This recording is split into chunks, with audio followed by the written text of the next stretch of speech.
What's up, guys? We're back. Hey guys.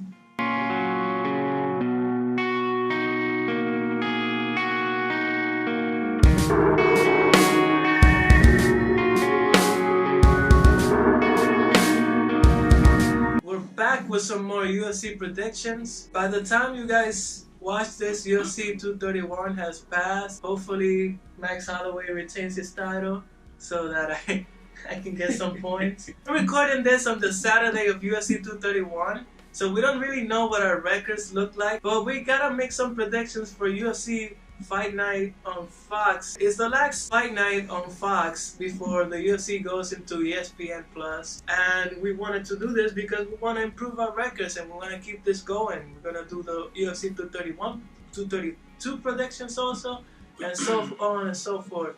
If you guys don't know how this works, we're gonna pick who's gonna win the fight, in what round, and whether it's gonna be decision, knockdown, or knockout or submission. We get a point for each thing we get right, and we got a challenge that whoever loses is gonna do something.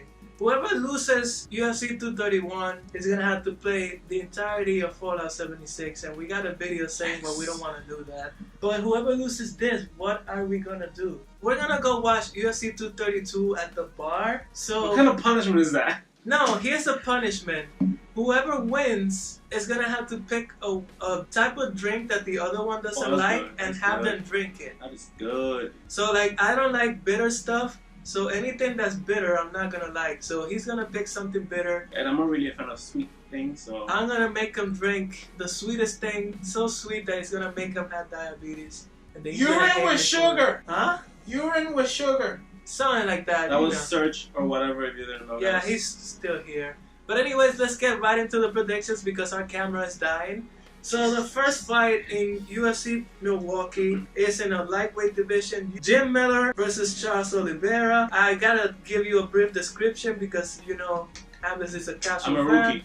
and I'm supposedly the hardcore fan, but also a description for you guys. So Jim Miller, a veteran of the sport, a veteran of the UFC, one of the guys with the most, I believe he's either the guy with the most fights in the UFC or he's tied for one of the guys with the most fights in the UFC. But he's certainly the guy with the most wins in the UFC lightweight division. So in the division that he fights, he has 15 wins, and that's the most out of any fighter in the lightweight division. And he's fighting Charles Oliveira. Now Charles Oliveira has been going up and down from lightweight and featherweight. Jim Miller is a well-rounded fighter. He's a pretty good grappler, which is how he wins most of his fights. But he has a pretty good stand-up. Yeah, he's a veteran of the sport. Now, he was coming off of a 4-fight losing streak before his last fight, and in his last fight he had a pretty good show, and I believe he knocked out the guy he faced. I can't remember. And now he's fighting Charles Oliveira, who's a jiu-jitsu black belt, if I'm not mistaken. His stand-up is not the greatest, but he's a decent striker, decent weight side, but not the greatest, like I said. His chin is not the greatest either, but his jiu-jitsu is pretty dangerous.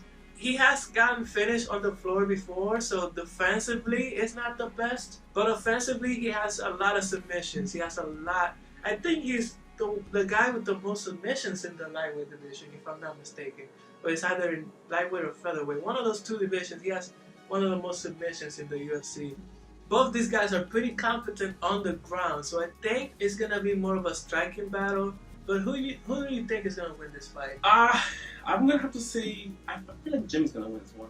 Jim Miller? Yeah, man. I feel like he has the advantage, man. I don't know, man. I mean, both of these guys are pretty experienced. Both of these guys they're pretty experienced. That's true. Are pretty old into the game. I think he's winning by decision, though. I don't think he's gonna knock him out. Jim Miller by decision. Crap. I mean, I'm gonna need some points, so I have to pick something different. So you agree with me? Because I do agree with Hamlet. I think Jim Miller can win this fight. However, I feel like Charles Oliveira is a lot more dangerous, and he's also younger. I think Oliveira is only like 30, which he has a ridiculous amount of fights for only being 30. But I do want Jim Miller to win, and I do agree if he's gonna win the fight, it's probably gonna be by decision. I feel like he's the better striker. But I'm gonna go with Charles Oliveira. I think Oliveira is going to find a way to get a takedown, and he might submit Jim Miller. I'm going to go with a third round submission. So we're going to move on to the next fight. It's in the bantamweight division. top 10 contender Rob Font is facing the former number 2 contender at flyweight, now going up in weight, Sergio Pettis. Yes! Not to be confused with Sergio or whatever, but Sergio Pettis, the brother of Anthony Pettis, he's a Taekwondo fighter, but more of a traditional Taekwondo, not too flashy, unlike his brother who is called Showtime for a reason. Sergio Pettis is a pretty good striker with some decent submissions off his back. Not the best wrestling and not the best takedown defense, so he can be controlled on the ground. But he's fighting Rob Font, who's more of a boxer. His background is mostly boxing, and that's mostly what he does. He doesn't use a lot of kicks. It's mostly just his boxing. He's pretty good with it. He's pretty good defensively and offensively with his boxing. I believe he lost his last fight though. Didn't Sergio lost his last fight? Sergio, Never lose! Sergio, not Sergio whatever, but Sergio Pettis lost his last fight Yeah. against Jussier Formiga. He got controlled. Formiga pretty much just out-grappled him. And then Rob Font, I believe he lost his last fight. And we watched that fight actually. I remember we watched it together, but I don't remember who he fought. But both of these guys are coming off a loss. Sergio Pettis is coming up in weight against a strong Rob Font, who's actually pretty big for bantamweight. I believe he's like 5'10". Who do you think is gonna win this fight? I am going with Serge or Yes! whatever. No, go with Sergio Pettis. You're gonna go with Sergio Pettis. Yeah. Why or how do you think he's gonna win this I fight? feel like even though they both lost, I feel like Sergio has more motivation to come back from a loss and win this one. And I think he has more to give in this fight, at least in the ground. I feel like. So I feel like he's gonna win. Probably by TKO. What about? I'll say third. So I agree. I really like Rob Font, and I think he has an advantage. Probably in the punching power, being the bigger guy. However, I do think Sergio Pettis is a better striker. He's gonna have the kicking advantage, which I think is gonna be very big against a boxer in Rob Font. Rob Font is gonna be heavy on that front leg, so Sergio Pettis is gonna look to kick that front leg. And I don't think Font is gonna go for any takedowns, but if he does, the guard of Sergio Pettis is pretty dangerous. He got some good triangles, some good arm bars, just like his brother. And he can get back up on his feet if he chooses to. So I'm gonna go with Sergio Pettis, but I'm gonna go with a decision. I don't think he's gonna have the power to put away Rob Font.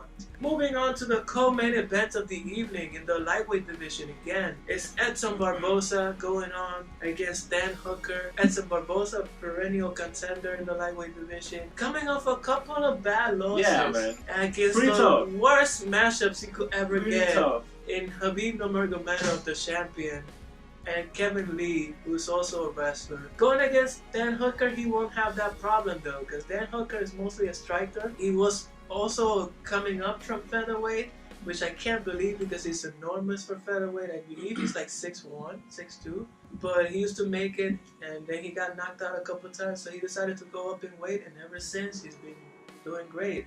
He knocked out Gilbert Burns, a guy that is fighting tonight in UFC 231. He's been on a tear at lightweight, and now he's getting a top 10 contender in Edson Barboza. His striking is pretty good. He's pretty long, so he likes to keep people at a distance. His kicks are decent, but what I like about him is his knees. He has some pretty devastating knees. It doesn't even have to be a flying knee. He could throw them from his stance if he's fighting a shorter fighter. However, Edson Barboza is also pretty tall. He's 5'11", and he's not going to be shooting for takedowns the way that he knocked out Jim Miller, who's fighting in this card. I think he knocked out Jim Miller with a knee as Jim Miller was going for a takedown or was ducking to avoid a punch. He also hit Gilbert Burns with a knee as he was going for a takedown, I believe. So those knees are pretty dangerous from Hooker. He also has some nice elbows.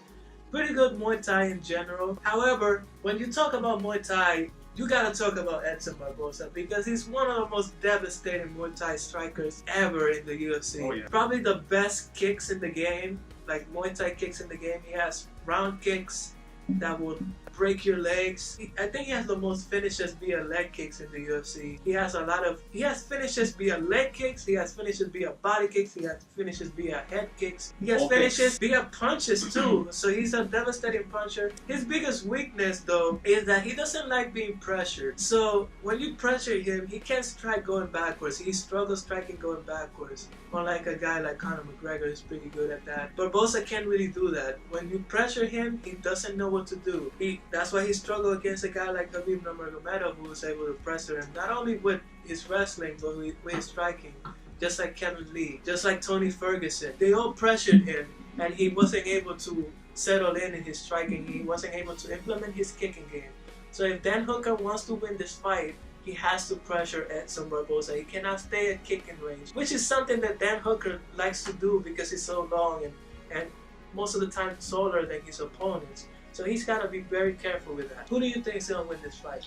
I think this is Edson Barboza's comeback. A couple of bad losses, and I don't think you should underestimate him though, because even though he lost to the current champion, he hung in there in that fight for a long time. Could have been a lot worse. He went all 3 rounds. Yeah.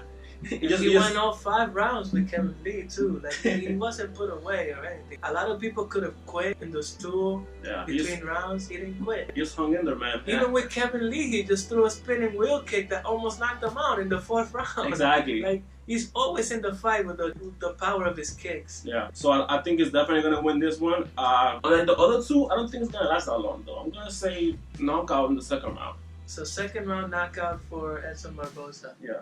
Well, we're agreeing a lot in this card. I'm going to go with Edson Barboza. However, I think it's going to last a lot longer. I'm going to give a lot of credit to Dan Hooker. I think he's a pretty good striker in his own right. However, I think the difference is going to be the leg kicks. I think Barboza's kicking game is too good for Dan Hooker. If Dan Hooker stays out of range, if Dan Hooker pressures him, then Barboza might be in trouble. But Hooker, he does have some pretty good submissions, but he's not a wrestler. He doesn't have the greatest wrestling, and he's not really that big of a pressure fighter. So I think it's gonna be a battle at range, and I think Barboza is gonna win with the power of his kicks. So he's gonna soften up his legs, and I think he gets a TKO in the 3rd round. Probably by kicking the legs a lot and then getting a punch, a head strike, and hurting Hooker and having the ref stop the fight. So 3rd round TKO for Barboza. And we move on to the main event of the evening. The aforementioned Kevin Lee goes against Iaquinta for the 2nd time. This guy's actually fought before. Iaquinta won a decision against a younger Kevin Lee.